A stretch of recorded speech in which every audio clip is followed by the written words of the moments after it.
Now it's time for Whispers, your number one source for all things paranormal, with your hosts, Jordan Klein and Nick Queen, and produced by the lovely Lola Miller. Whispers is brought to you by West Virginia Penitentiary Tours at the West Virginia State Penitentiary in Moundsville. Unforgettable, historical, educational. Hello, everybody, and welcome to Whispers Radio here on AM 1600 WKKX, the Valley's Watchdog, and UPRN, the UFO Paranormal Radio Network. It is 6:07 p.m., cold and snowy. What do we got, like over a foot of snow, Lola? Yep, that's what they're saying. Oh, Dougie, gosh. what was the official? I think 13 and a half. 13 and a half inches. Oh, that's ridiculous. A lot of our friends out there still without power. I know my power's been off all weekend. Including you. Yeah, I've been out of power all weekend. It's been cold. All my fish died, Nick. That's sad. All of my fish died. Granted, you used to have a huge fish that you would feed the other fish too, but you know. Well, listen, all the feeder fish, like, I don't count them. The feeders are still swimming around. They're durable. But my fish Which one was this? The is done. My Oscars. The Oscars. My Oscars are dead. Jordan actually had this huge Oscar when he first moved here. Yeah. I mean, I'm talking. This thing was at least what, 2 feet long. I mean, it's huge. No. How big was it? It was No. You had that big one, didn't you? It was about 7, 8 It was inches. a big fish, and he got rid of it for like piranhas. And then he would sit there and look at the piranhas. These piranhas are boring. I think I missed my fish. And so he went back and got an Oscar again. See, but Lola, this What? being 2 feet is how Nick explains measurements to his wife.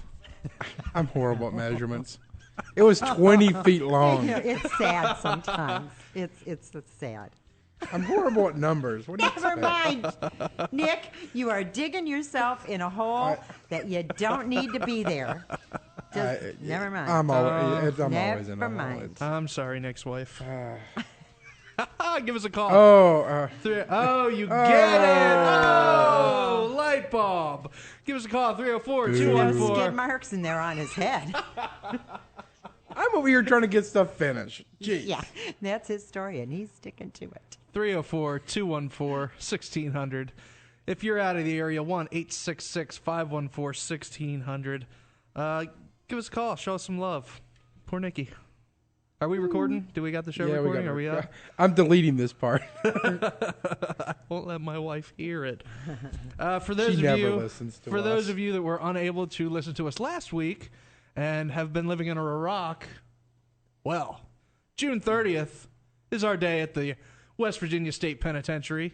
It is a Wednesday. We should have a link up soon. We've had a lot going on this week because of all the weather. Right. We haven't been able to get everything up and running, but we'll have a link on our page to buy the tickets. We haven't confirmed yet any kind of price with the pen yet, so we're still trying to iron that out, so I can't tell you that. We're looking around $60 is where we're at right now. Dwayne Claude, who's the demonologist we have on, he is going to be giving a presentation and going to be joining us for the investigation. That is going to be courtesy of Grandview Park out in Moundsville. They're possibly helping us get him in, and maybe doing his presentation will be at the park. Nice. That should be nice. Yes. Which So for that's those not of you, set in stone yet, right? that's not completely set in stone, but that's what we're working out right now. And because we're not sure if the hours of the pen are usually pretty strict. Yeah. So we might be doing that right before. It's just a few miles away. It's in Moundsville, so that should be a lot of fun. And the pizza again will be brought to us by the DeCarlos in Elm Grove. He stopped me yesterday. Everybody's out of power. He came over to my house. He's like, I'm involved this year too. So Cool. the Carlos in Elm Grove is going to be sponsoring some food. I think Bill just may go with us. Yeah, Really? Yeah, maybe. Will he return? I don't know. And will he actually go through the doors? That's the other question. Yeah. Well, how many people last time? The last trip we took, how many people stayed out in the lobby? I couldn't have. And in their defense, every time we've ever went to the prison, there's always those people that don't go out of the lobby. It's just one of those things. And we've had to, the time before that, we actually went out and, come on, we'll go with you. We were grabbing people by the hand and like, we're going out there, because Go a little bit. And once they got out there, they were okay. But it's Yeah. just getting past that door And I think some of them didn't even go on the tour. It was just like There's a lot of intimidation. Yeah. I mean, when people look at the lobby and say, okay, go in, a lot of people are intimidated by that. You see those iron bars, and you hear them clang once, and it's not a good sound. It is not a good sound. They're like, listen, I'll chill out right here for right now. I think I wasn't intimidated until they locked me into the gate the one time. Because once you get in that little tiny room, I mean, cell? in the cell, out of gate, I don't know what I'm talking about. I know. But I'm still. We know. We know. When have you ever? But no, it isn't. It's intimidating because you're in there. It's dark. Just that little bit of light coming through the door, and the sound Yeah. of that. And when we were walking around the North Hall, people would open and close the cells every now and then, and it's like, man. Yeah, it's That's not creepy. a pleasant Hopefully, sound. we got to try to get them to let us go up on the second row of North Hall. We've actually never been up I there. want to get up in the You know what I'm talking warden's about? tower. Yeah, I know what you mean. We've never Well, it's been. always what they it's say always is locked. If it's unlocked, you're allowed in. But I know people have said that you can that they've been up there before. Really? Yeah. Well, for people out there that are like, wow, what do we get to see? If we decide to come with you guys, Pretty much everything. a lot of things you don't get to see on the tour. We have free reign of the entire building. Yeah. Their thing is, hey, if the door's unlocked, you can go in it. Just be careful. Your own risk. Because a lot of places you're not allowed in because of Like the stairs wardens, are bad. Yeah, the wardens. the roof's residence. caving See, in. and on that's where I wardens. want to go, is in the warden's tower. Yeah, but I think they're trying to fix it up. I think the floor's messed up or something up there. So There's that one gym where the middle of the floor is all buckled out. they let you go in. They're like, go in there, but I Don't wouldn't go walk. in the middle. And then they Yeah. point at me, not you. And then they point at Jordan, not you either. Why? Yeah, I'll crawl. But it's a lot of fun. It's the bats will be in full force, I'm sure, in June. But other than that, Yeah, that's Nick's thing. He's the big burly fella. That a bat flies at his head. He goes. there's several people in my. He says, you don't understand. It was this big. It was 2 foot long. wingtip to wingtip. It was 2 feet long. It turned into a vampire. And, It ate me. oh well. No. Hey, bats are intimidating. So what are you gonna do? No, I'm looking forward to it. I'm really looking forward to it. I'm getting excited. I know a lot of people have been emailing How many me. people? Yeah, I was gonna say how many people. We have 13 people that have already said, "Hey, we want to be a part of it." Well, I think my sister wants to be signed up too, although I'm not sure. Not 100% yet on it. No, but Your sister going or are you going? I'm going. You don't know if you're letting your sister. Here's what I'm not afraid. whether I'd let her. I just, the way you said it, you're not. I'm not sure. I'm not sure whether she really wants to. I know what you mean. I'm sorry. I'm bothering you. She wants to, and yet she doesn't want to. How do you think Yeah. she would handle it? Oh, she'd be all right. She'd be all right. It's not like she's going to squeal like a little girl. Like Nick. Yeah. Like I'm kind of worried. Dwayne Claude wants us to make a commercial that he can play out his way, to get people to come on. But our list is already halfway full. And here it's only been a week, and I we haven't know. even put it out on the website. So, Maybe we shouldn't put it on the website. oh Well, I don't want the debacle of last year. yeah. I really don't. That was disappointing in some. I think it was just we got to make some better rules of what's acceptable and unacceptable. And that piece of equipment is no longer acceptable. It has to. You have to be somewhat quiet. If you want to do that, then have the headsets on. Don't have speakers blaring right at the crossroads of the whole prison. It traveled everywhere. Yeah. And it did. We were out in the yard and hearing Yeah. it, like way out in the. Yeah, it was. Yeah. It We'll kinda make rules. Kind of took out any chance of EVP we got. Yeah. Until like Late. Like I said, most of the people left. We were able to actually get down and dirty with some stuff. I mean, we had 2 hours where there was just 6 people in the whole pen, Yeah. and I mean that was pretty awesome. See? That's why I'm. Now, you know who the ones that stuck out? Triadelphia Volunteer Fire Department. Yeah, because you guys are men. That's right. in the face of nothing but boys. Our guest is on the phone. Nikki, tell Why us are who it we is. here? All right. Alfred Weber is the international director of the Institute for Cooperation in Space, based in Vancouver, British Columbia, Canada. His book, Exopolitics, Politics, Government, and Law in the Universe, is the evolution of his groundbreaking work as a futurist at the Stanford Research Institute, where in 1977 he directed a proposed extraterrestrial communication study project for the Carter White House. Alfred, you with us? Yes, I am. I'm very happy to join you. So how's the weather up that way? You're in Vancouver, right? Yeah, well, I'm glad that you mentioned that. We have T-shirt weather here, Oh. and that would not be a problem. But on Friday, Oh, yeah. the 2010 Winter Olympics start here. Oh, And so lucky. all the snow on Grouse Mountain is melting. Oh, They are no. bringing in 250 truckloads of snow. They are bringing in helicopters with bales of hay. They are canceling all of the training exercises for the snowboarders and skiers and bringing them down to Mount Washington in the USA, which has an abundance of snow. So, I was going to say, I could sell them some. This is really something. It's the Winter Olympics, and you can walk around in shorts and a T-shirt right here in Vancouver. Jeez. Well, we were just talking about we have about a foot outside here, And so. we're supposed to get Where like are you? West Virginia, Wheeling, West Virginia. Oh yeah, and I saw that the White House in Washington D.C. was what, a couple of feet of snow or something. Oh yeah. Yeah. Uh-huh. And I think they have more coming probably too, right? Yeah, we've got another storm. This one was Friday night, and they said it would stop snowing at 1 o'clock, and I'll be darned if it didn't on Saturday. And then it's just been bitter cold. Like, got up yesterday morning, it was 1 outside. Yeah, but it was like a really heavy snow, so everybody's trees were falling down. Like Power I have lines. I have trees down all over my house. My bushes are all collapsed in. It's ridiculous. You know, I can't tell you, the irony is that we're having the 2010 Winter Olympics opening in 4 days, and we don't have any snow. That's And just what's the unbelievable. forecast? I mean, is there supposed to be any cold weather at all? No, the forecast for Friday, which is the opening ceremonies, which you'll be able to watch on TV, I think in the States, NBC's going to carry it, Yeah. is rain. Oh, rain. no. Oh my gosh. So there's going to be rain on those slopes. So Wow. I think that they're going to have to use all of the technology that they have in terms of snowmaking.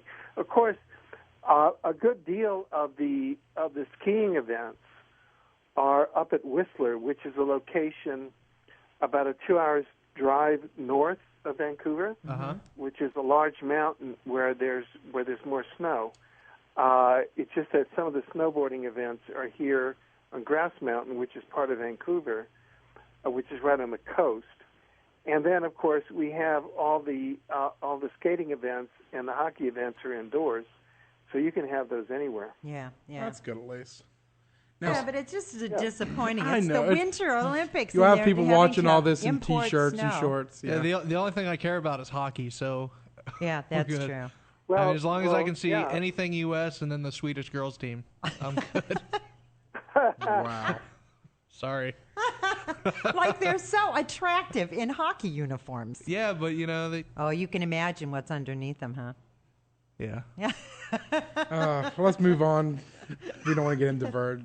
Now, tell me a little bit about this, the Institute for Cooperation and Institute for Cooperation in Space. What exactly is the purpose of the institute? Yeah, we're a nonprofit organization. We were formed back in the early 80s, and we have a dual purpose. One purpose is to promote the peaceful uses of outer space, and so along with that purpose, we've developed a treaty called the Space Preservation Treaty. And if you go to our website at peaceinspace.com, you'll be able to see that treaty there, which calls for a ban of all weapons in outer space. And the other purpose is to foster cooperation amongst intelligent life in the universe. So that's where the new science of the new political science of outer space, exopolitics, which is the science of relations amongst intelligent civilizations in the universe. That's where that comes in. Now, what kind of progress have you had with the nations jumping on board? With this, at least with the treaty, not weaponizing space. You mean with regard to the treaty side of things? Yes. Well, that's a very interesting area, and It's like a mixed bag. If you look at every year, there's a resolution brought to the General Assembly of the United Nations. I think there are 190 nations or so that are now members of it, and it basically is a resolution which calls for a vote on banning weapons in space. And the last couple of years, it's been like 150. I don't have the exact figures, but it's in the neighborhood of 150 to 1 or 150 to 2. And the one nation that consistently votes against it is the United States of America, followed by Israel. Those are the two nations that vote against banning weapons in space. And so this is something that we've consistently been fighting since we became really proactive again in 2001 when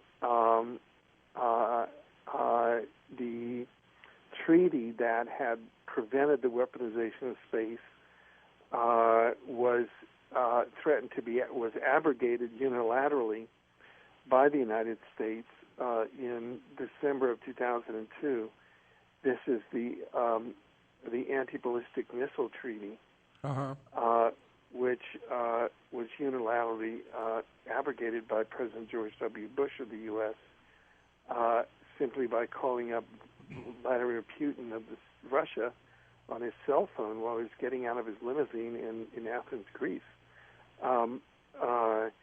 Almost in the same way that you and I would end a lease on an apartment that we might be renting. And the problem is that that treaty was put in place by Leonid Brezhnev and Richard Nixon, two hawks, who recognized that anti-ballistic missiles were extremely destabilizing because they're weapons that were designed in aid of nuclear first strikes. Because what they do, contrary to the myth, is that they protect you against a nuclear first strike. But the reality is that they're designed, if you want to have a nuclear first strike against an enemy, you put your ABMs in place, then you hit them with a nuclear first strike so that when a counterstrike comes, you knock down the counterstrike. And that's what they're really designed for. So that for ever since 1972, but Nixon and Brezhnev, who were hawks, said, man, we do not want terminal nuclear war on this planet. When Bush came in with the concept of preventive nuclear war, then they unilaterally terminated the ABM treaty so that they could have ballistic missile defense, which is a misnomer because it's really about ballistic missile for nuclear first strike, in other words, trying to blow up the world, as a policy. So Obama's kind of backed away from that in the sense of both the United States and Russia have nuclear arsenals that can blow up the world many times over. They are now engaged in a treaty to try and mutually destroy all of those nuclear arsenals, and they're not going forward with the ballistic missile defense in the same way that they were, which is good. So we're not going to blow up the world. So, however, we did get a U.S. Congressman, Dennis Kucinich, to introduce the Space Preservation Act and a Space Preservation Treaty to ban all weapons in space. After Obama got in, he hasn't reintroduced the bill. I don't know why. And the treaty, we had gotten the approval of the president of Ecuador.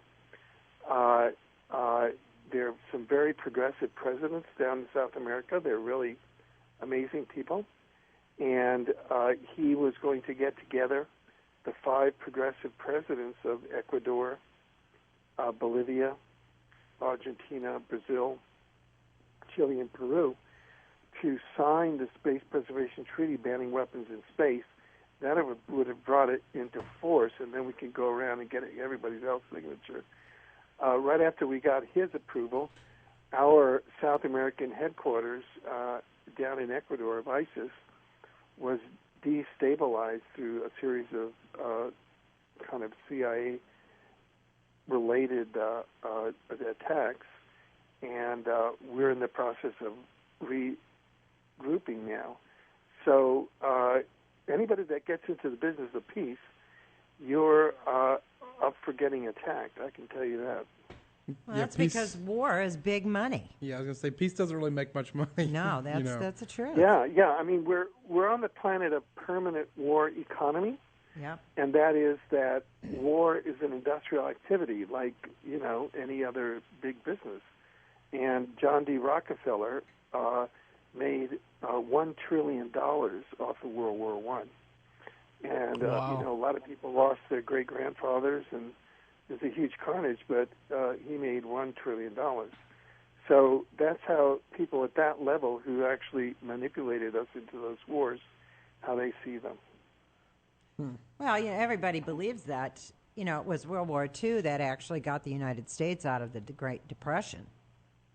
Yeah, and not only that, I mean, if you look at some of the organizations and networks that actually control the permanent war economy, where the technology is that you control both sides of a war, so therefore you make the money off of both sides.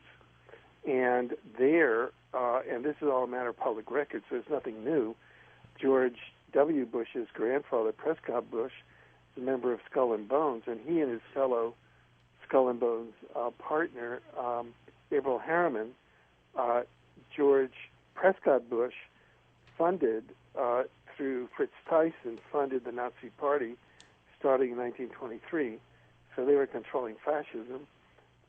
Averell Harriman, through the Harriman Bank, funded the Bolsheviks, gave them factories, gave them plates to print counterfeit U.S. dollars. So they were controlling Bolshevism, they were controlling fascism, as well as hypercapitalism, because they were controlling Wall Street at the time. So those were the three sides in World War II, so they made money off of all three sides. Now, is there any... Yeah. I'm sorry. Is there any lobbyists that go against this bill? I mean, other than Halliburton. Yeah, I mean that's the whole peace movement. Uh-huh. That's the whole public interest movement is to try to get us out of the permanent war economy, and all of this is based on sound economics. I mean, the economist, Columbia-based economist Seymour Melman, in the 1980s was the one who came forth with the analysis that an arms system, or a ballistic missile, is a factory. It's a capital asset, but it doesn't create any wealth. It doesn't create jobs. It's a factory. Its job is to blow up, and it doesn't create any positive economic linkage effects. Yeah. So what we're doing is we're just investing in a bunch of things that are aimed to destroy. We could live on a paradise planet, and that's why we live on a planet that's barely hanging in there. No. Well, Alfred, if you would hold on just a minute, we got to take a break. Okay. You are listening to Whispers Radio. The music we have tonight is Mr. Clint Curry. He actually wrote our theme song. This is some of our other music, so stay tuned, and we'll be right back.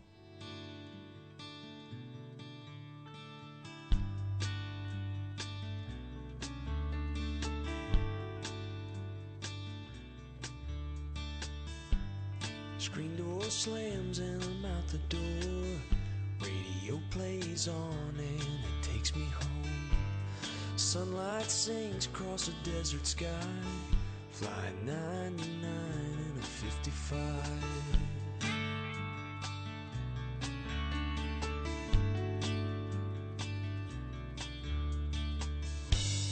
Time together, never enough.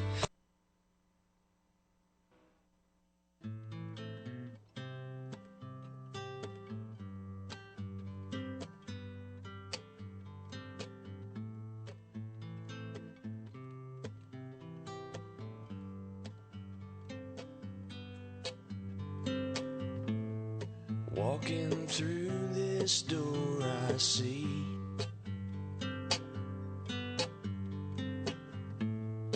all we are and what you are to me. You're right. You're right.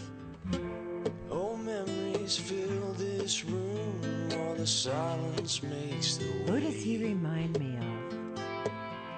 And James I hope Taylor. the sunshine breaks through Yeah. today. Yeah, James Taylor. He's good. He has an excellent voice. Sunday morning and I'm coming home. You should hear the guy play the drums. It's amazing. All right, everybody, you are listening to Whispers Radio on AM 1600 WKKX, the Valley's Watchdog, and UPRN, the UFO Paranormal Radio Network. I'm Jordan Klein. He's Nick Queen, and she is the lovely Lola Miller. Still giggly. I wonder how long it's going to take before you don't giggle. You just go, shut up, Jordan. I left a message on your answering machine at your house. I hope you don't yell at me for it. Oh, because our phone's not working half good. the time. Oh, okay. I used your voice for the answer. And next week, Oh, next no. week we're going to be at Market House, so she can't get us. We can do whatever we want to. She can't attack us there. The music you listened to was Mr. Clint Curry. It's off his new album. I'll have to get back to you on the name. I know it here in That's a a great minute. title. Yeah, that's the title. He actually wrote our theme song for the show. So Now, what's the name of that again? that's actually the theme song. The theme song for the show is actually the name of the title, or Really? the name of his. I'm so sorry. album. I thought you actually knew that. I'm sorry. But it's escaping me because I always called it Casanova, so I don't know what it really is. So I gotta I look call at it the I gotta- Whispers theme. I have no idea. Our guest today, Mr. Alfred Weber. He is an expert on exopolitics. That's what we're talking about now. I believe we were talking about weapons in space. Mr. Weber? Yes. Welcome back. That's right. Yeah. Well, just to continue that line, if your listeners want to go to www.peaceinspace.org, we just published today and went public with a 1-hour science-based radio program with independent scientist Loren Murray, but it's based on studies over a 10-year period, and that is showing that the January 12th, 2010 earthquake, which hit Haiti, and in which more people were killed than in the Hiroshima atomic bomb, was actually the result of a tectonic weapons attack. In other words, it was a seismic weapon that was used against Haiti, most probably HARP, that resulted in that earthquake. Now, who would have yeah. used the weapon for that? Well, that is a complex issue, and what we did, the way that we have conceptualized that issue from a legal perspective, we call it an International War Crimes Racketeering Organization, and other people call it a shadow government. For example, what we noticed is a pattern that shortly before any Olympic event, if we went back to the 2008 Summer Olympics in Beijing, China, on May 2nd, 2008, there was a weather warfare event in Myanmar which killed 150,000 people, again more people than were killed at Hiroshima in terms of that cyclone, followed by a May 12th, 2008 earthquake event, killed 80,000 people. The combined, again, were more than Hiroshima and Nagasaki put together. And the May 12th earthquake had the profile of a tectonic warfare event. And you can go for analysis, articles, and videos with that analysis are at www.peaceinspace.org. Now, what would have And been the purpose of doing this, Haiti. though? Yeah, that's what I'm building up to. Oh, okay. I'm sorry. Go ahead. Yeah.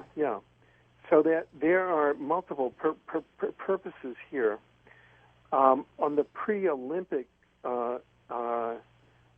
earthquakes and events, it seems as though, and we postulate this as the hypothesis, is that they seem to want to throw the world mind into fear prior to any kind of a peak experience that the world could have during the Olympics of oneness. And so when the Haiti earthquake took place, around that time up here in Vancouver, because we were hosting the 2010 Winter Olympics, about a week before that, we all were saying, well, when is the false flag going to take place? And boom, the Haiti earthquake happened. Now, if you go to peaceandspace.org and listen to that radio program and also read the extensive outline that accompanies it, what happens is that in newly discovered geological findings, there's a huge gold deposit under the island of Hispaniola, which is shared by Haiti and the Dominican Republic. There's also more oil there than possibly in Venezuela and certainly Cuba. And all of these, through an analysis, which was done by our guest there, independent scientist Loren Murray, which is provided in the radio program and also in a forthcoming article that we'll be publishing at peaceandspace.org, there was a recent transfer of the title to these gold properties and oil properties into the Rothschild family companies. So what we found is a pattern that an international war crimes racketeering organization uses, can use the levers of HARP, which formerly is operated by the U.S. Navy, to target specific areas, like they targeted Katrina, and now they target Haiti. They targeted the Indonesia tsunami on Boxing Now, Day. what's targeting? I'm sorry there. Who's targeting? HARP. Using the weapon HARP, various events are used. For example, the December 26th tsunami in Indonesia several years ago, where 250,000 people were killed. That was an event which was caused and triggered by seismic weapons. Now, who do you think who's using these weapons? An international war crimes racketeering organization. Well, who would be the? You don't have an idea of who would be the members of that organization? Sure. They're what President Dwight Eisenhower referred to as the military-industrial financial complex. Now, would you say that would be the U.S., like members of the U.S., or members of throughout the country? Yeah, we're talking about the Rothschild family interests, City of London, Rockefeller interests, all the Skull and Bones networks. We're talking about their kind of fronts in the U.S. military intelligence, which includes the HARP network, but also in world governments. I mean, so kind of a group above government, really. Yeah.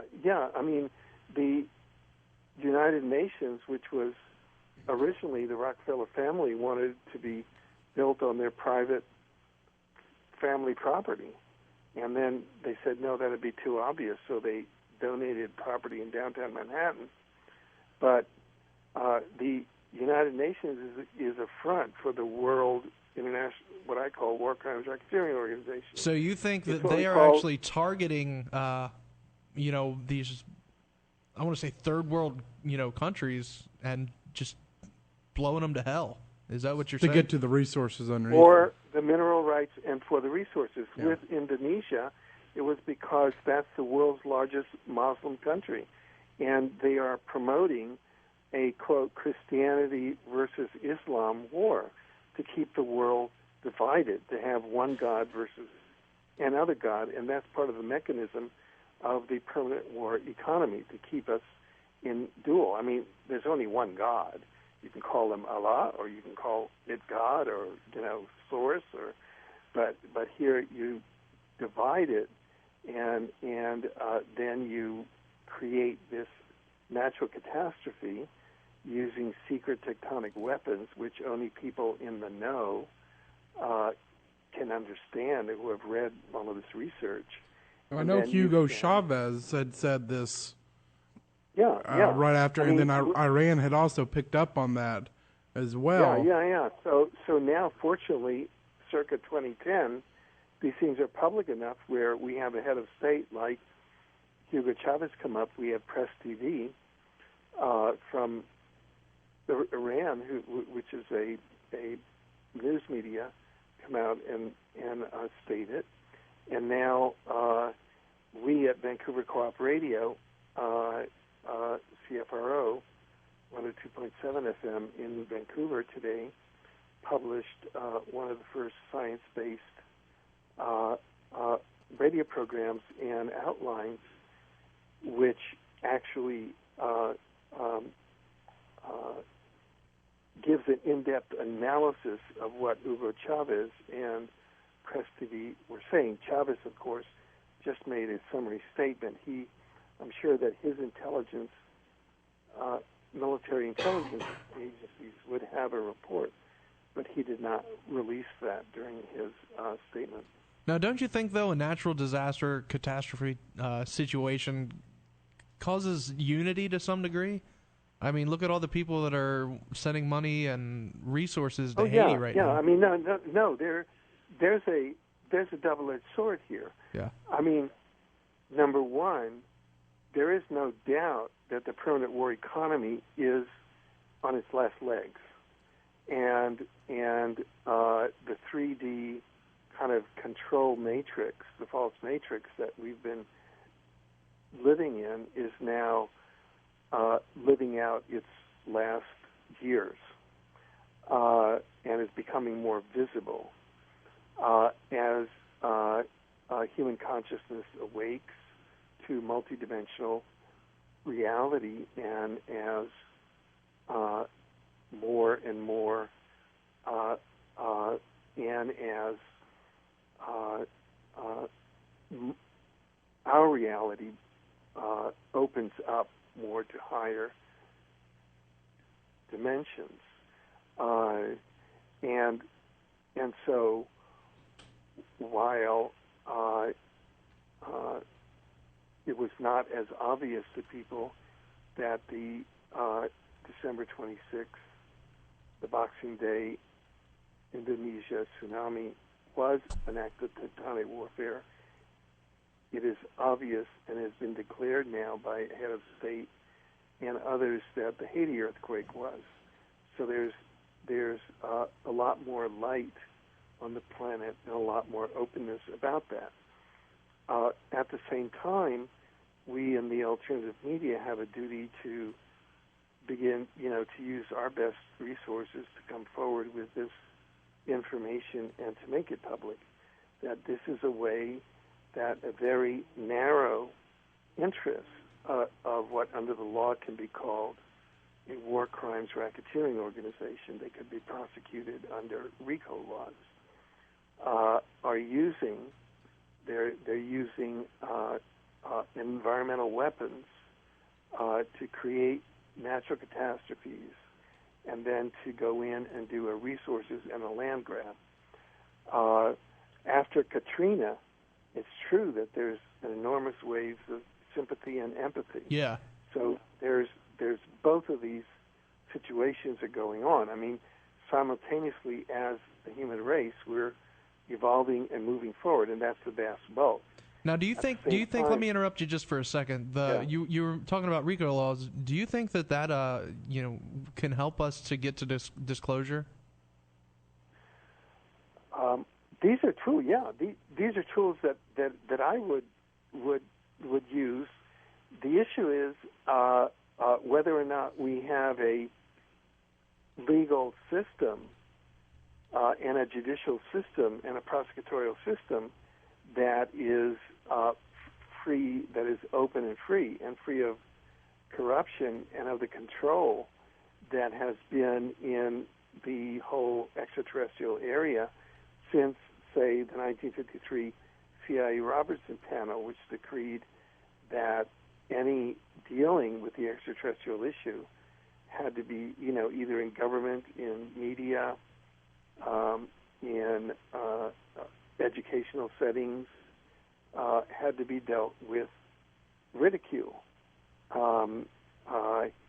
That's a real question whether or not there is a free and open judiciary.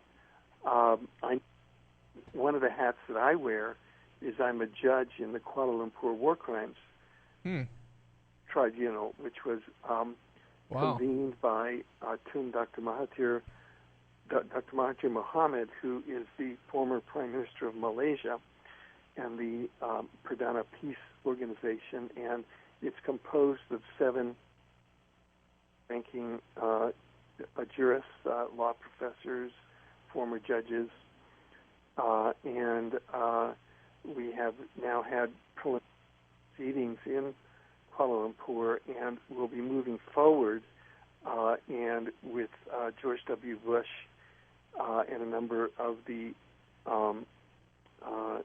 other officials of the U.S. administration, Tony Blair, and also the former Prime Minister of Australia for war crimes committed in Iraq in terms of genocide and crimes against now humanity. Your book is Exopolitics, or Politics, Government, and Law in the Universe. Yeah. How big a book is that? That sounds like a big one. You mean, yeah. Well, I think that, it's funny. That's a book that I wrote here in Vancouver in 1999. Yeah. And I put it on the internet as a free book in 2000, and then published it in 2005. And it's actually created a new field called exopolitics, which is a worldwide field now. Yeah. And what I can say now publicly, which I couldn't say before because this whistleblower hadn't gone forward, is that Andrew D. Bashago, you can go to his website at www.projectpegasus.net, and he's a fellow attorney and Cambridge graduate who lives in Portland, Oregon. And as a child, he was he was a child participant in a DARPA project called Project Pegasus back in the early 70s, which had child participants in U.S. government secret time travel, in which they traveled to the future and to the past, so that the U.S. government would have information about the future so they could plan future events. We have your book linked up to our site. We are out of time. We got to cut for a break for CNN. Oh, wow. So I want to thank you very much. This hour much. went by very quickly, didn't it? We'll have to have you back on because I really wanted to talk to you about the UFOs around the sun. Oh, yeah. Which was the whole purpose. But hey, we had a lot of fun. I'd be happy to do that. We're definitely going to do that. We thank you very much for joining us this hour. We had a blast. Thank you. Okay, great. Thank you, Alfred. Alfred Weber, his book is available on whispersradio.com. You can see the link right up to it. Nick's got a pretty little picture. All of his links are there, yeah. And got a link to peaceinspace.org where you can listen to the podcast he was talking about the Haiti and HARP. So awesome. Now, do you really think that there is a big weapon Yes. shooting these places? There is a HARP. Yeah, HARP does exist. Yes. Well, okay. Well, is it the same? Or what is HARP? All right. I mean, Is I have is the HARP the got it. same It's, thing he was talking about? Or yes. was he just Let calling me, it? It is the High Frequency Active Auroral Research Program. Now, is that a weapon that's blasting Haiti and causing earthquakes? Like that's my question. Yeah, I could say, that people have been the saying it's a Postal weapon Service since the is an 90s. underground conspiracy It is. thing. But I don't know. I think that's kind of far-fetched. People have been. There's a lot of people that believe that it can be used for that. There's a lot of people that believe right now that Avatar's a true story, too. And we've had 3 of them on the show. All right. It says the HARP project became a subject of controversy in the mid-1990s following claims that antennas could be used as a weapon. In August 2002, a critical mention of HARP technology came from the State Duma, which is the parliament in Russia. Duma issued a press release on the HARP written by an International Affairs and Defense Committee signed by 90 deputies and presented to President Vladimir Putin. It says the statement claimed the U.S. is creating new integral geophysical weapons that may influence the near-Earth medium with high-frequency radio waves. The significance of this qualitative leap could be compared to the transition from cold steel to firearms or from conventional weapons to nuclear weapons.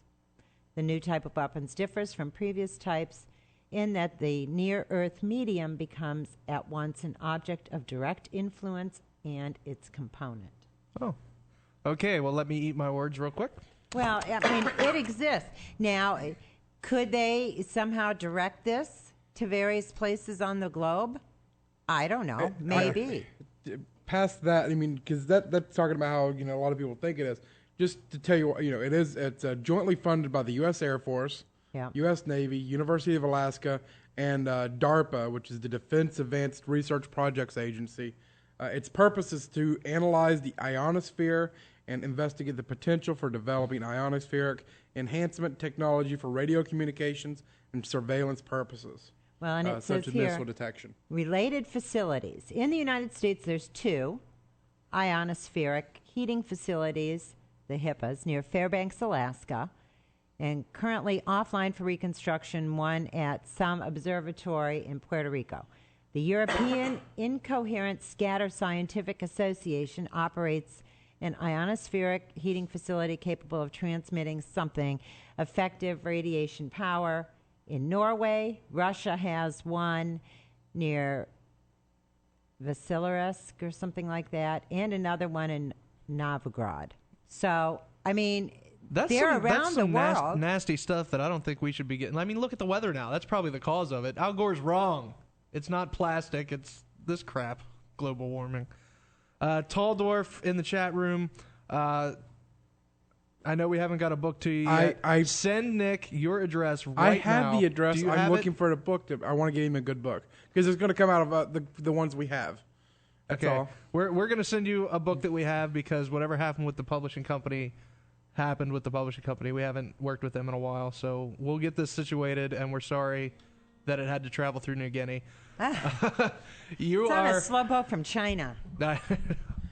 I know. Well, we've been promising this guy a book every week for like the last 2 months. We should send you this too. All right, we got to go. We'll send you Lola. All right, you're listening to Whispers Don't Radio shake the box. on AM 1600 WKKX, the Valley Watchdog, and UPRN, the UFO Paranormal Radio Network. Stay tuned for CNN, then we'll be right back. To be a man, remembering your eyes. Now it's time for Whispers, your number one source for all things paranormal, with your hosts Jordan Klein and Nick Queen, and produced by the lovely Lola Miller. Whispers is brought to you by West Virginia Penitentiary Tours at the West Virginia State Penitentiary in Moundsville. Unforgettable, historical, educational.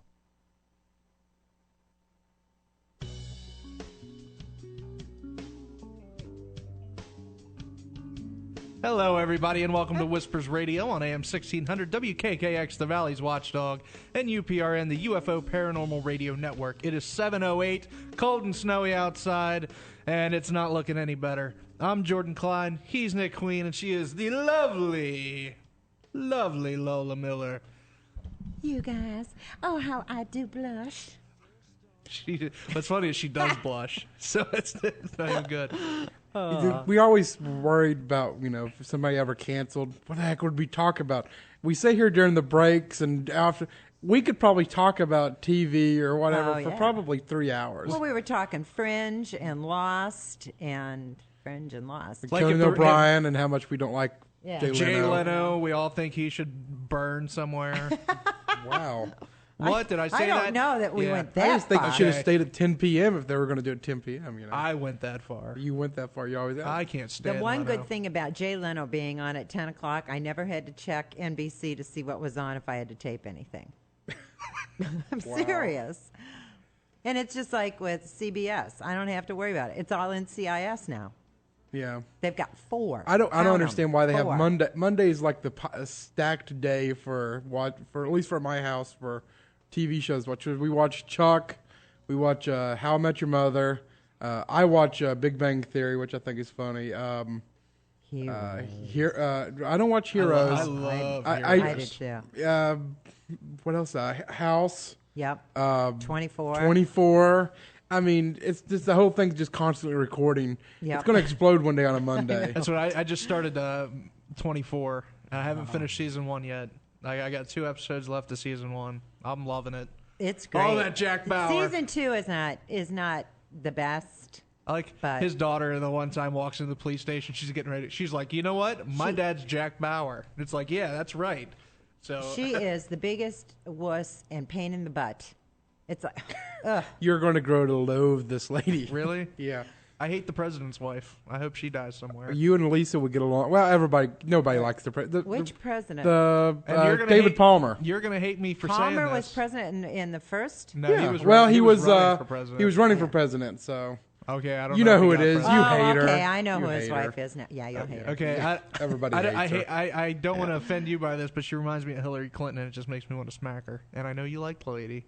No, you wait. She makes Hillary look like a saint. You're going to love Hillary after this. I'll tell you whose wife was really cool. Season 6, the blonde. Is the that one falls in love with the Secret Service guy? Yeah. I liked him.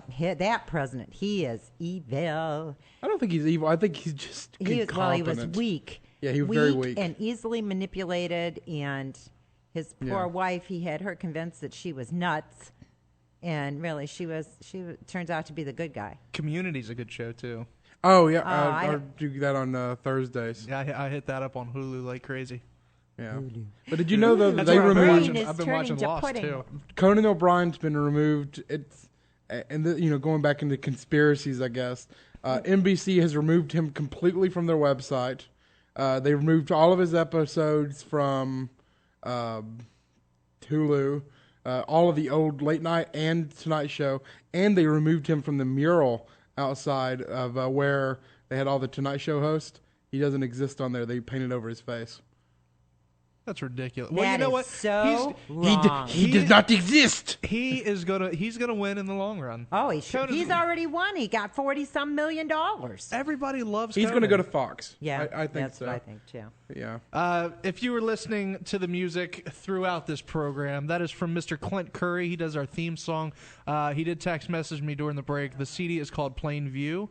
It will be out soon. You're going to have to pick it up. We'll be selling it on our website when it does come out.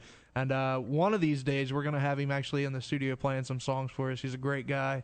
And we thank him for all of his wonderful support. I'm tearing up. I thought you were about to cry. I was. I like the guy. Yeah, I've always liked him. I remember I met him before I even met my wife. He came down with Boogie. He was Nick's first love. Yeah. No, didn't he come down with you and Boogie down to North Carolina? Yeah. And we cruised around listening to 80s music in the car on the beach. Bohemian Rhapsody and that I would walk 500 miles. Oh, yeah. We did that, and we'd all do da-da-da-da. And the Bohemian Rhapsody. headbanging. That was good times. Yes. That's why we're nerds. Our guest now. This show is just going this sad. Yeah, that's We the way went it goes. downhill. Mr. We Adam, just jumped a shark. Mr. Adam Selzer, his books. Oh, I love it. I Kissed a Zombie and I Liked It. And Your Neighborhood Gives Me the Creeps. He's a young adult author. Sir, are you still with us? Are you with us now? Or did you hang up on us real quick? I would. I'm here. Now, tell us about your books. I Kissed a Zombie and I Liked It. That is my new one that just came out a couple of weeks ago through Random House. A while ago, they asked me if I wanted to do a book about a girl who gradually realizes that her boyfriend is a zombie. And my first thought was, why? Is she stupid or something? But then I realized it was an excellent chance to make fun of the whole paranormal romance genre, which has kind of taken over YA literature in the last year or so. Yes, it has. Well, like vampires? Yeah, stuff like that. So yeah, there are vampires in it too. The way it works in the book is a few years ago, a company called Megamart was caught raising the dead to work as zombie slave labor in their stocklings. So the vampires all kind of went public to lobby Congress to change those laws, and now everybody just has to live with the fact that there are zombies and vampires in the world. And for the most part, life goes on, but teenage girls get obsessed with vampires. Everybody's dressing goth. Hot Topic is one of the anchor stores at the mall. Wow. Now, what exactly, I mean, what angle did you go at this with? I mean, silly, or did you play it straight? Well, mostly silly, but I also figured, once the girl finds out her boyfriend's dead, that's not really funny. That's really sad. So there's a satirical thing. My job as a satirist is to jump on the bandwagon and put one of those Garfield dolls up in the window, but I still have to be able to drive the wagon. So I love it. Yeah, I've been cruising around your website. We actually found out that you're probably our best guest ever, only because you have a picture of yourself with Hulk Hogan. Yeah, we were on the same radio show a couple of months ago. We were actually discussing for the show how to rate our guests as far as credentials, and we were like, you know what? He's probably the most qualified person we've ever had. Yeah, I kind of find that Hulk Hogan beats everything. But you're a small guy next to him. Was he intimidating? Yeah, the man's fist is like the size of my entire head. It actually is. He's like, let me tell you, brother. Right, that's exactly how he talks, too. See, I thought you kind of break off into more of a sophisticated after he got off the radio, tell me, Mr. Selzer, kind of. Yeah, I kind of hoped that would happen. He was like, hey, brother, you got anything you want signed? Well, that's just how he talks. No way, is it Alice Cooper in the Wayne's World movie? Right, which I guess actually is how Alice Cooper talks. Really? Yeah. Actually, it's pronounced Milwaukee. Milwaukee. It means the good land. Oh, jeez. All right, Your Neighborhood Gives Me the Creeps. Yeah, that was my... Okay, go ahead. Yeah, that is my nonfiction book. It came out a couple of months ago. Your Neighborhood Gives Me the Creeps, True Tales of an Accidental Ghost Hunter. I kind of fell into a job in the ghost hunting industry a few years back. I got a job as a ghost tour guide, and that led to a lot of work on ghost investigations and things like that. So I wanted to write a book that kind of was what life is like in that business. I wanted to do the most down-to-earth and funny book about the ghost world that had ever been written, which isn't really that hard because so many people writing these books are like these glassy-eyed guys who you can't really have a conversation with. Yeah. So, yeah, well, I know you don't want to name names or anything, but I'm sure you've met those guys. Have you heard our show? Yeah. Oh. Every week. No, not okay. But Just teasing. I mean, what's the silliest thing that's ever happened to you on a ghost hunt? The silliest thing that ever happened? I mean, when we went on our first ghost hunt, we were intimidated because we get there and there's these people that have this fishing coats full of, I mean, just anything they can carry, Like, this is my ghost scent that I spray on my boots.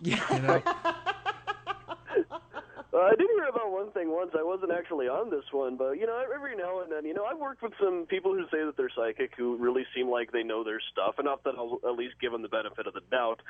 But there was this one that my partner Troy was on one time. He was out in a barn with this woman who said she was a psychic, and she decided that the barn was infested by fairies, and that the best way to get rid of them was for her to get down and roll around in the manure, which she did. Now, to me, that sounds like it's like a joke waiting to happen. It's like, okay, this barn is infested with fairies, and the only thing we can do is you have to roll around in the manure. You know what your friend should have done? Because the only way to bring them back is to clap. Oh, Jordan, good one. I would have been, wait a second, I can get my camera to make sure they're gone. And then post it on YouTube. Jeez Louise. Now, how big into ghost hunting did you get? Well, it got to be a job for me. That was something I'd always been interested in. Back when I was a kid, my friend and I had one of the first ghost hunting TV shows on public access Des Moines back in the early 90s. And at the time, we didn't have the million or so ghost hunting shows that we did at the time that we do now. All we really had was In Search of with Leonard Nimoy reruns. But we got really interested in ghosts and stuff like that. We decided, I don't know how many episodes actually aired, but, so we were running around all the places that we had heard were haunted around Urbandale, Iowa, which is right next to Des Moines, which, there's not a lot of places. But yeah. Now, did you ever make any up? I never made any up. Okay, good. Just in the years since, I've occasionally had to tell a story that I had a pretty good idea wasn't true. You should just fabricate it a little bit. Yeah, every now and then. It kind of depends. When I was doing the tours, it kind of depended on the crowd. If it was a crowd of normal people or smart people who might go home and Google something, I would just have to, I'd have to really be on my game. But every now and then I'd have to run like a corporate pub crawl or something. I could tell those guys there was a portal to the netherworld in the back of a Kmart. As long as they were near a bar. Right. Yeah, it's all that matters. Right. Oh, jeez. That's awesome. All right, now you got a whole book of tales. Like, do the tales you tell in your book, are they the same you gave on your tour, or is this some of them, or is this stuff that you sat and researched? Oh, both. Well, anything that I said on the tour, especially after I broke off from the company that originally hired me, all of us who were working for that company broke off and started our own after a couple of years. And when we did that, I wanted to go back to square one and research everything. Any story that I was telling, I wanted to get a source on. I found more of them than I actually expected. But, yeah, it turned out a lot of the old stories that have been going around Chicago for years have absolutely no basis in fact. So, but when it comes to the ghost story angle of things, there's really no way to back some of this stuff up. Like somebody said they saw a ghost, and you have to kind of take their word for it. But I think we can at least get the historical parts right. Now, this Chicago, is that where Resurrection Mary? That is Resurrection Mary. Now, what kind of, is true, not true? Well, the research we do on Resurrection Mary is, you can't really, that's not one of the ones you can really go around with, I don't know, Geiger counters or your ghost spray or whatever. But the research there is we're trying to figure out who she might be the ghost of. If, in fact, it is a real ghost, not just an urban legend of another vanishing hitchhiker. We're not entirely sure who she's the ghost of. There are several girls named Mary buried in Resurrection Cemetery. One of them was killed in a car accident. I think a couple of them were, actually. And we've actually, when Troy, one of my partners, analyzed every single sighting he could dig up, he found out there's actually two ghosts there. There's one who's trying to get out of the graveyard, which he thinks is the ghost of a girl named Mary Bregovy, and the one who's trying to hitchhike in, the famous one, he's pretty sure is the ghost of a girl named Mary Miskowski. But we're having a lot of trouble finding a lot of documents on Mary Miskowski. And why do you have the trouble? I really don't know. For some reason, her death didn't make the papers. Oh, okay. And you'd think it would. Yeah, usually it does when somebody gets hit by a car or something. Exactly. Now, do they? What I've always heard, and of course, ghost stories that get told, retold, was that the gate where she, I guess, grabs the at the cemetery. Oh, okay, I can tell you that whole story. That it's actually there, Well, it's not anymore. Okay. But for a long time, there was a thing that happened in like the 70s. This guy was driving by the cemetery, and he saw somebody standing back there holding onto the bars and screaming. But this guy didn't believe in ghosts. He might not have even known the Resurrection Mary story. So he just pulled into the police station and said, "Hey, somebody's locked in Resurrection Cemetery. You better go let him out." So the police showed up on the scene. They found nobody there, but the two bars were bent like somebody had tried to pry them apart with black scorch marks where the hands would have been.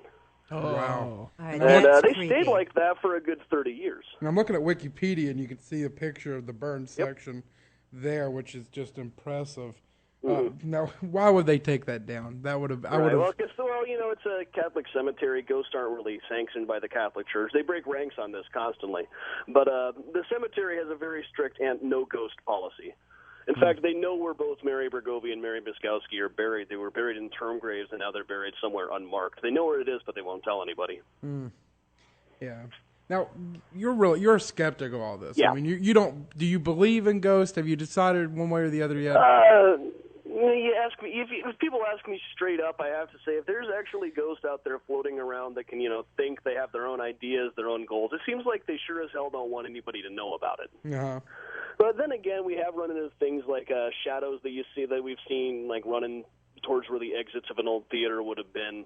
A couple of noises we've heard, voices we've picked up. There are things that I really can't come up with a good explanation for.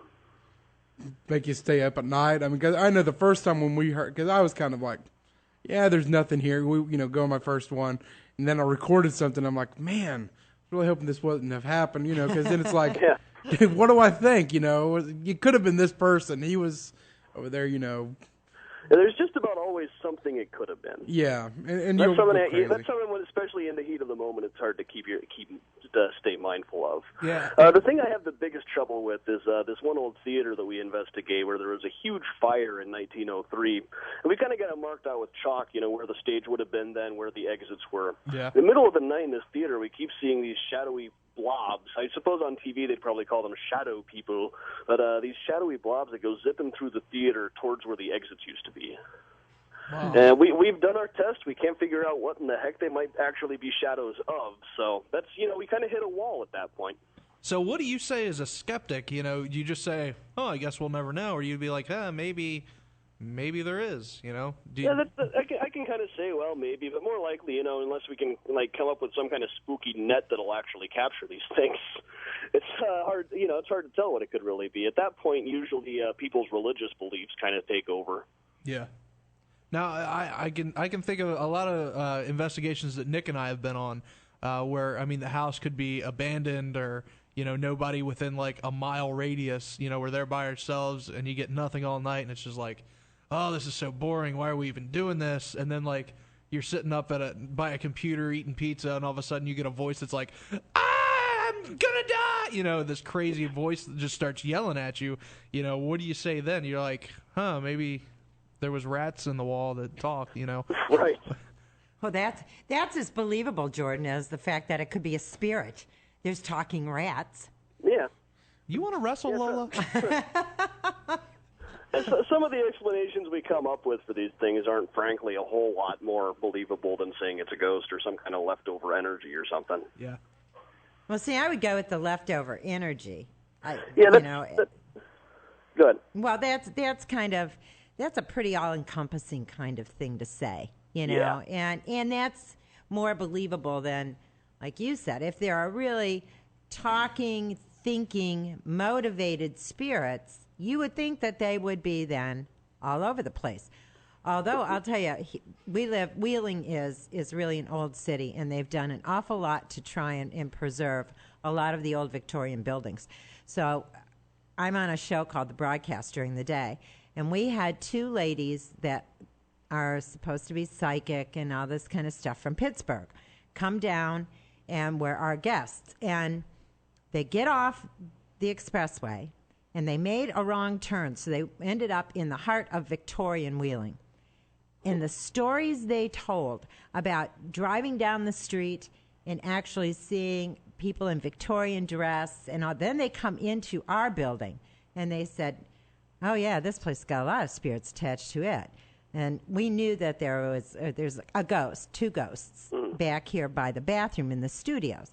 And because almost everybody that's been psychic has come in here and said that there's a guy, particularly a man, that worked in the bank when this was a bank. But these ladies, honestly, there was one had a running conversation with my father, who has been passed away for a long time. What was eerie was that she said things that I'd never met her before. It was stuff if it were up in Michigan where I grew up, people might have known about it. But down here, nobody knows. She was telling me all the stuff that my dad was saying, and then she started imitating him. And I'm telling you, it was the freakiest, uncanniest thing I've ever seen in my life. She was doing hand movements and standing exactly the way my dad would have done. And there's just no way she could have known any of that. I just talked myself right into believing all over again. Yeah. But I'll tell you, this building here is freaky. Lola used to be a skeptic.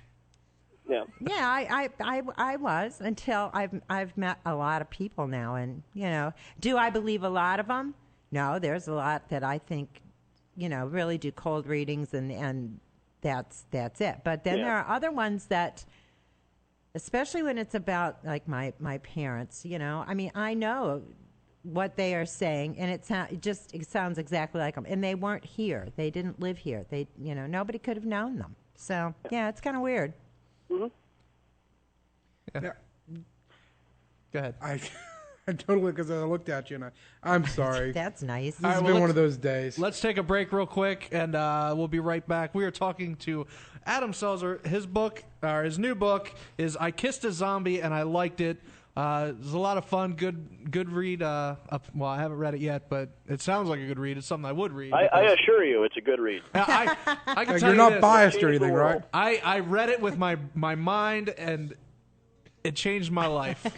You're listening to Whispers Radio on AM 1600 WKKX, the Valley's Watchdog, and UPRN, the UFO Paranormal Radio Network. Stay tuned. We'll be right back. Maybe I'm wrong and maybe you're right. Either way, I'm going out tonight. And now back to Whispers, brought to you by West Virginia Penitentiary Tours.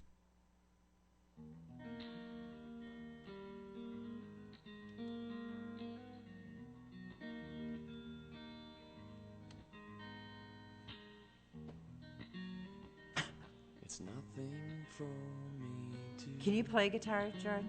Yeah, Not if my life depended on it. He's a percussionist. I know. I like to that. pretend, though. I Guitar Hero. Here we come. I could play a mean air guitar. The funny thing is, he has all these like weird. Like I was watching them practice one day, and he like turns around and you can see him kind of like shuffling through all this like weird stuff he's got. And then he comes out and he goes bong, and it's kind of and it like vibrates, and he's just sitting there letting it vibrate, this metal instrument. I don't even know what it is. And then he just looks at me and he goes, I like my toys. It's an odd assortment of percussion It's stuff. 2 foot long. No. Wow. Shit. Our guest is gonna. We're back. We're back. As if Whispers nobody are- can tell. They probably wish they weren't. Mr. Adam Selzer is with us today. His book, I Kissed a Zombie and I Liked It, and his older book, Your Neighborhood Gives Me the Creeps, Accidental Ghost Hunter, or True Tales from an Accidental Ghost Hunter. We had someone ask a question during the break, Adam, if your stories are kind of based on humor, if they're true story type of how do I say it? Did you kiss a zombie and like it? No, I mean, but is it serious, or is it straight satire? The ghost stories are serious. I'm just the kind of guy, I always find something funny to say about whatever's going on. But especially in Your Neighborhood Gives Me the Creeps, True Tales of an Accidental Ghost Hunter. That's all, the stories from investigations and all of the historical research are dead serious. There's only been really one big project though where I didn't want to make any jokes, and that was one of the things I did while I was doing all of this research for the Chicago history stuff was I ended up doing a whole book about hangings in Chicago. And for that, even when I thought up a joke, I didn't want to put it in the book. You had to resist. Yeah, that just wouldn't have been cool. Now you could have done a separate book, published under another name, and Yeah, just had all the Gallows. jokes. Yeah, the companion. What Yeah. kind of hangings are we talking about? Well, Executions there were or? about, over the years between the founding of Chicago and when they switched to the electric chair, there were about 100 hangings. Wow. All right, so they were state sponsored. Yeah. Okay. I just thought maybe you included some other. Well, there were always, stories about people hanging themselves, and there's a lot of stories going around about lynchings right after the Great Chicago Fire, but I don't think anybody's ever verified them. But, when somebody does a lynching, it's not like they fill out paperwork. Yeah, that's Yeah. true. They don't call a press conference before or after. Right. Well, not usually, anyway. But That's true. Not lately. Now, Maybe Mississippi in the 50s, maybe. Yeah. oh. Now I'm looking through your bio here. You have some very amazing claims. The partially true facts. Yes. Now, you were raised by wild Iowan orangutans. This is true. This is true? Okay. And you Your were mom the loves inspiration for Bedtime for Bonzo. Yes, I was Now- the inspiration for Bedtime for Bonzo. What part of your life was that? The early part. Oh. The early part. I realized the movie was made well before I was born, but people who say that just don't know enough about quantum physics. Well, we were talking about time travel earlier, so Yes, it works. we were. It works. Our listeners love this stuff. Yeah, congratulations on being the show where we jumped the shark, by the way. Oh, great. You're a noted acrobat? I am a noted acrobat till I crack my head open. Though that usually takes it away. And Yeah. I have to ask about Obi-Wan Quixote. That one is absolutely true. They spelled it Obi-Wan Coyote in the newspapers, but Oh, really? yeah, I occasionally dress up as Obi-Wan Quixote. Now, how does this work exactly? What do you tilt? It's I don't even know if I still have the costume. It's a very, very crudely sewn Obi-Wan Kenobi costume, and I just put a bowl on my head. Oh, okay. Most people thought I was going for Man-at-Arms from He-Man. Nice. Oh, man. Now, you saw Ethel Merman naked? No. Okay. That's the one that's not true. Boy, that just choked me. I'm sorry, Lola. And I do like, and I think almost everybody in here, you were known in middle school for being the kid that knew way too much about Star Wars. Yeah. Yeah, I had that one too, unfortunately. Yeah, in the early 90s, that really wasn't cool. No, it wasn't. No, I kind of grew up. I'm a little older than you, but yeah, it wasn't cool in the '80s that well either. Yeah. So. And Nick still has a problem with not being cool. Well, yeah, it carried on into adulthood. It doesn't get any better. So now, you past the ghost hunting or ghost hunting books and everything. You have a lot of books that are kind of into, such as where the heck The Pirates. Well, the Pirates of the Retail Wasteland. Yeah. And that's one of my young adult books. And that's what I was going to say. Some young adult books. My favorite one is How to Get Suspended and Influence People. Oh, that's a fun one. How can you give me some tips?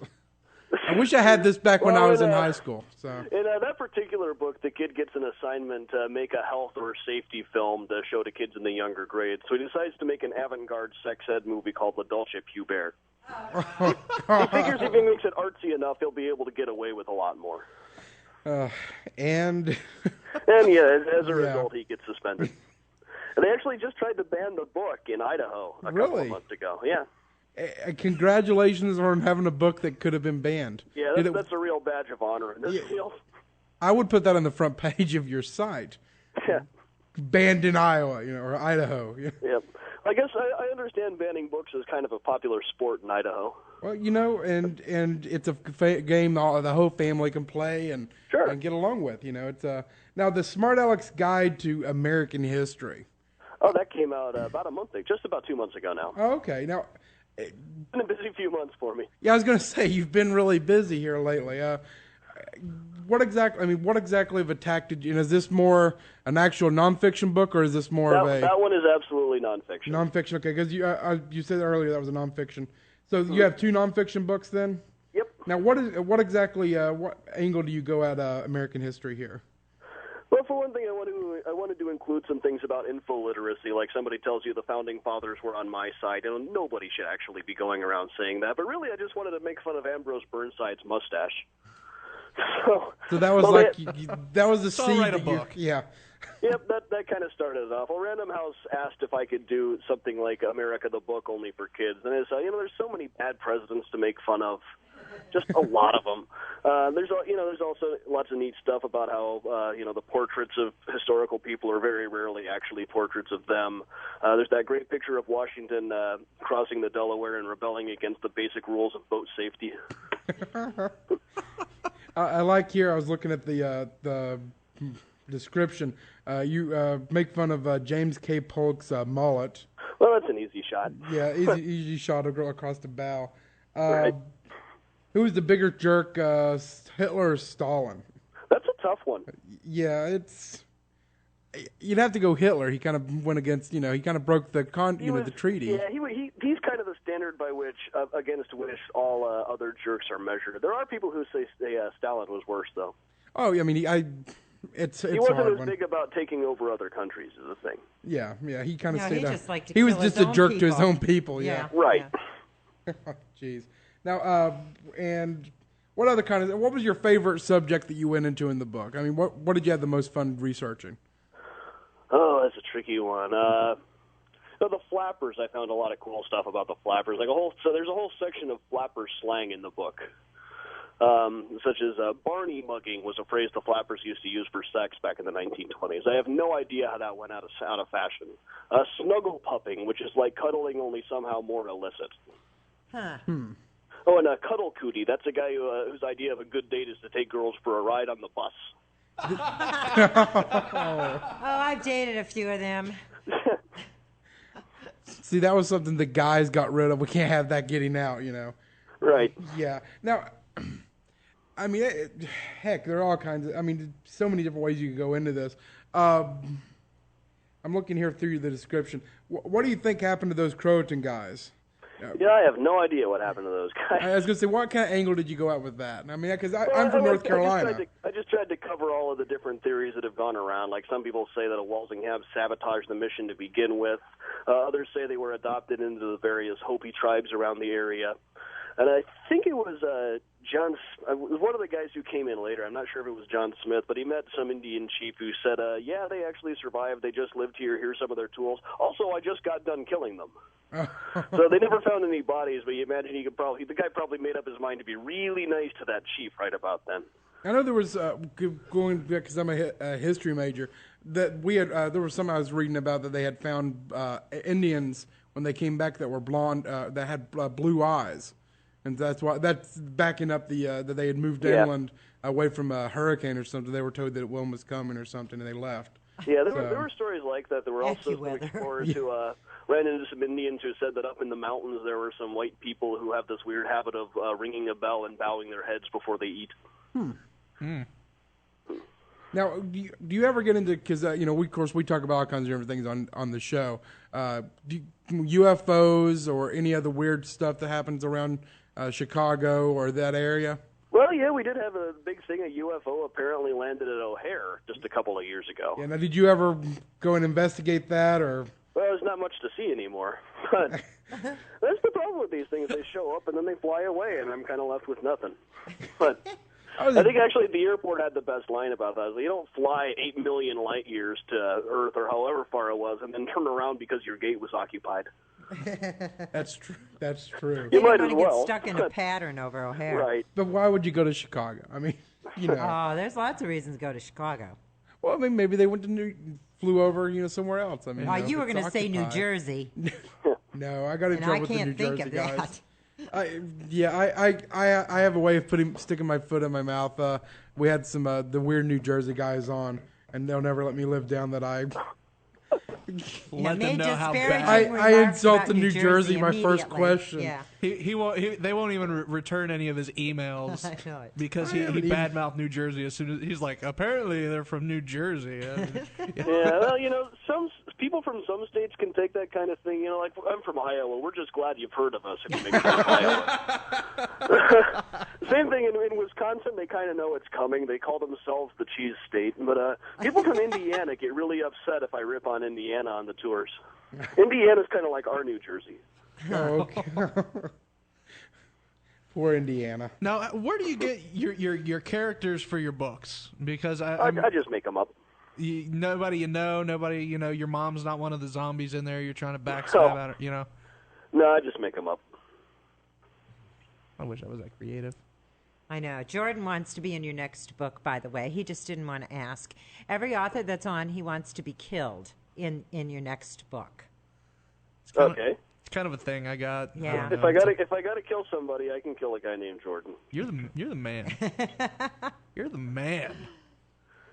So now, go ahead. Let me just write that on a note card, and I'll try to remember. Put it on a Post-it note. You'll remember it then. You send me that book, and I'll have tattoos of the death scene all over my body one day.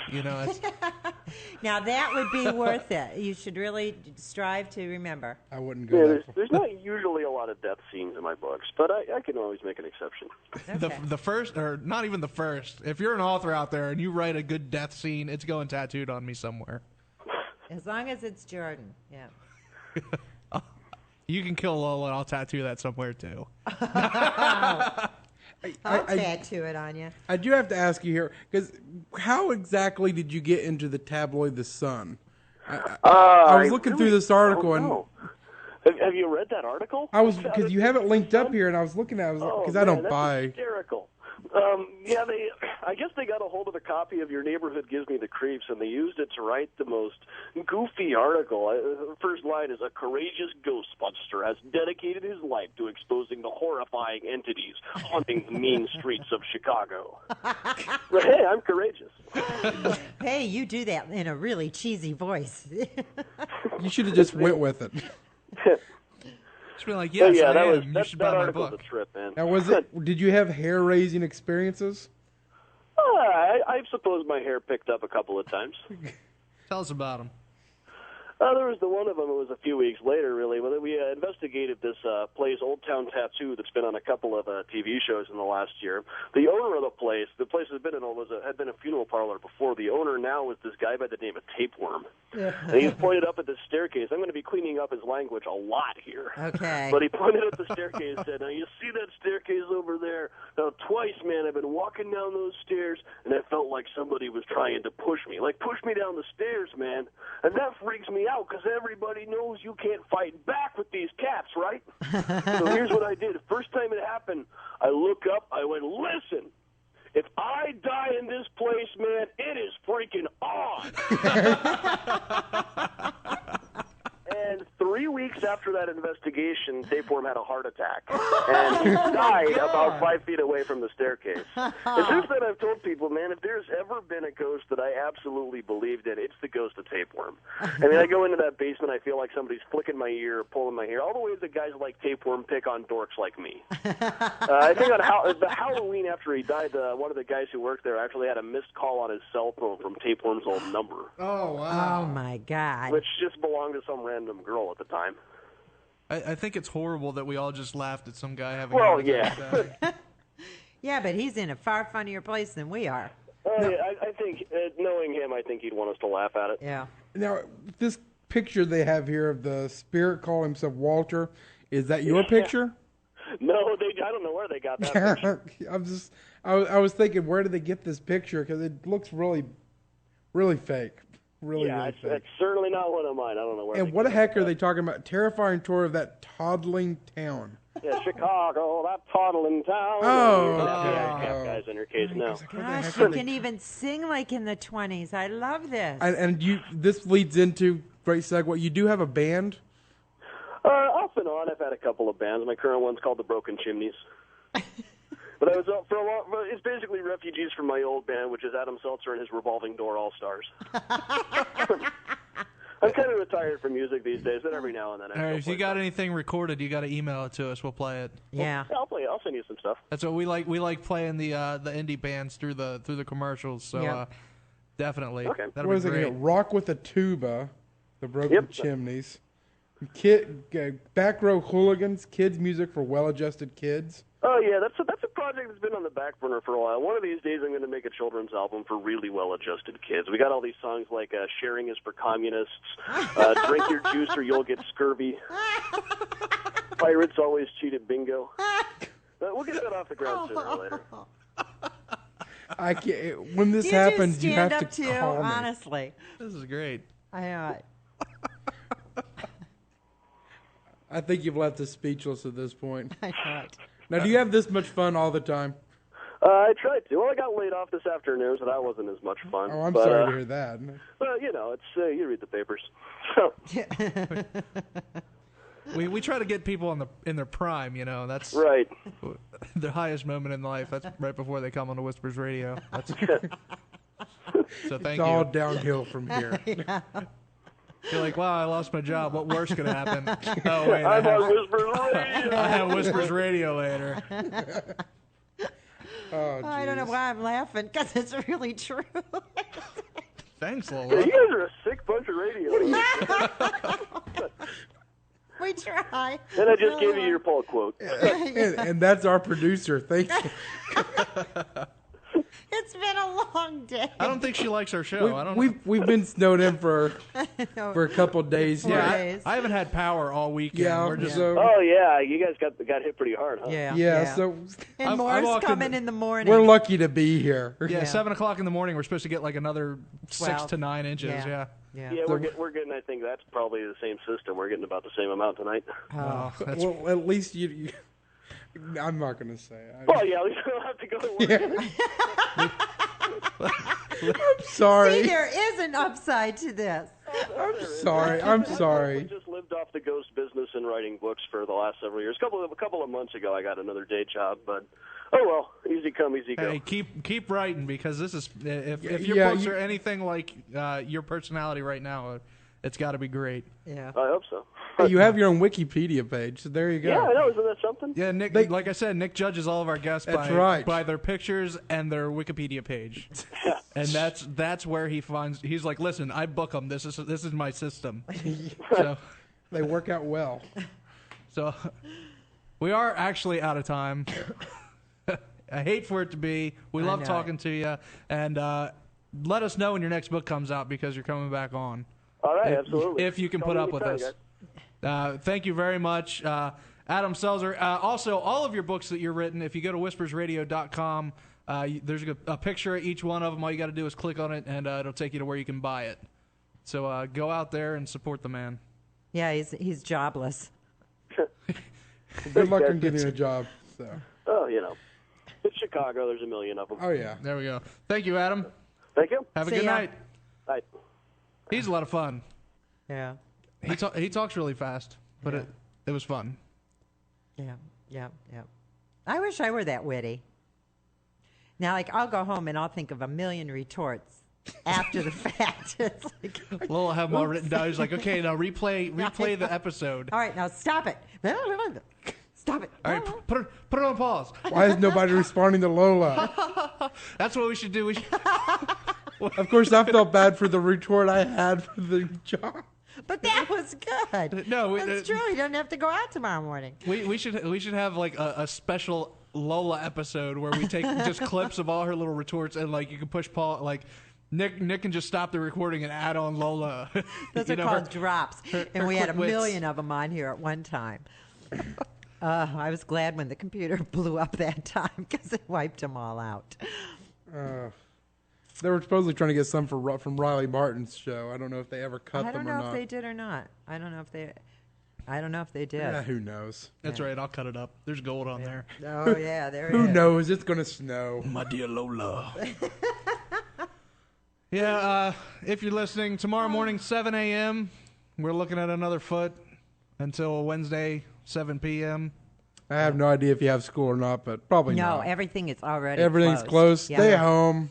Yep. Browse And- whispersradio.com. Right. John will be on 6 o'clock in the morning. And Now, he'll he hasn't have- even came in the studio. He no, can't he even can't leave. get off his hill. Yeah, so So, John live from his house. from the man cave. He's probably sitting underwear. See, that's what Stocks. Nick and I were talking That's- before. He's like, wouldn't it be great if we just had like that system? And we could I just be told like, him hey, next time, let's- just don't even return it. We'll just come home and we'll sit at my house and do the show. Here's Whispers Radio live from Nick's couch. Yep. Yeah. That would be the laziest show we've ever done. We had that one Yeah, that Jehovah's Witness on there. That was. Sorry, I didn't say that. No, you didn't. He's not listening. I know. I think we scared him off a year ago. Nikki, who we got next week? was. Who knows? Hopefully, Kyle you- Lovern. Will we even be here next week? Will it snow before? Hopefully, it'll stop snowing before then. the boss is snowed in, so he can't. He's not listening. Kyle Lovern, Now we have he's Kyle from- Lovern. He's going to be a lot of fun. He's actually from down where Jordan and From myself. Dimware? Were you born down there? No, You lived down there I was sometimes. born in Wilmington, Delaware, I don't. so who knows? nowhere near that. Our family's from down there. I'm from down there, but Mingo County, Williamson, West Virginia. Talking about UFOs from that area. Somebody from Southern West Virginia. He Talking was about telling UFOs. me he was Oh, no. This is going to be a lot of fun. Uh-huh. So I'm looking forward to it. Yeah, we were talking about, supposedly there's a UFO sighting that he has found in the newspapers from Gilbert. Really? Yeah, so it's going to be a lot of fun. So if it's not true, it'll be entertaining. Yeah. That's our show. Remember to send in your music to whispers1600@gmail.com. Today we were featuring Mr. Clinton Curry. We can feature you next week if you send us in. You can go to whispersradio.com. We got a link at the top that says bands. Hopefully soon there'll be one to buy tickets. We have people, like 13 or 14 people right now that have already said, hey, hold my spot. But listen, if you pay first, you got it. So how many are we going to take all together? You haven't decided that yet? I have 25 written down, but I think it'll probably end up getting stretched to 30 again, just because. I think it'll be better if we tell people, you know what, if you don't do that, I'll even volunteer to stay up near the front and to kind of go around. And if there's problems, go and stop them, you know. If we book up really quick, I might call the pen and see if I can get another day. Yeah. So 2 days. Maybe. I don't know. We'll see. It'll be good times. Yep. We out of time, Lo? Yeah, we are. Would you go twice, Lola? Where? To the pen? Yeah. Why not? Heck, she's going to No, climb that. because I have learned so much just since then that, yeah, there's things I want to try. And, Are you going to try the music? I remember you saying you I wanted want to to try that. And I want to try an EMF meter and really pay attention to when it starts moving, you know, that kind of thing. Yeah, there's... Did you get any ghost hunting stuff for Christmas? No. You should have asked for some. That would have been the weirdest Christmas Santa. list. Santa had like an EMF recorder, proton pack. Yeah. That's what Nick asked for. I did. If I ever got one, you'd be so jealous. We'd use it. We'd borrow it. See, this is what Hey, Nick, happens. let me see how that works, and we could run away. This is what happens when you go without power for a weekend. I finally see lights and I'm giddy. Yeah. That's what. Sorry, everybody. It happens. Deal with it. When are you supposed to get your power back on? I don't know. It came on last night and then it went off. It again, comes so. on and off. Do you have AEP? Mm-hmm. Of course. According to Lisa, his dad, all the lines are out of their house or something. They had so many trees drop. Oh, it's been crazy. They had trees drop on cars, on like fences and everything. Sammy said 19 years he's been working, you know, on the roads. He has never seen so many trees down from one storm. Wow. As this one. Oh, it was crazy. I spent Friday, I was out on Short Creek Road pushing cars out of ditches. And we were working on one truck, and a big tree branch fell out and landed like right next to us. I was like, buddy, you're on your own here. Wow. Yeah, it was wicked. I'm just thankful. The worst that happened with, the phone, but that's just anytime there's precipitation in the air, my phone doesn't work. Yeah.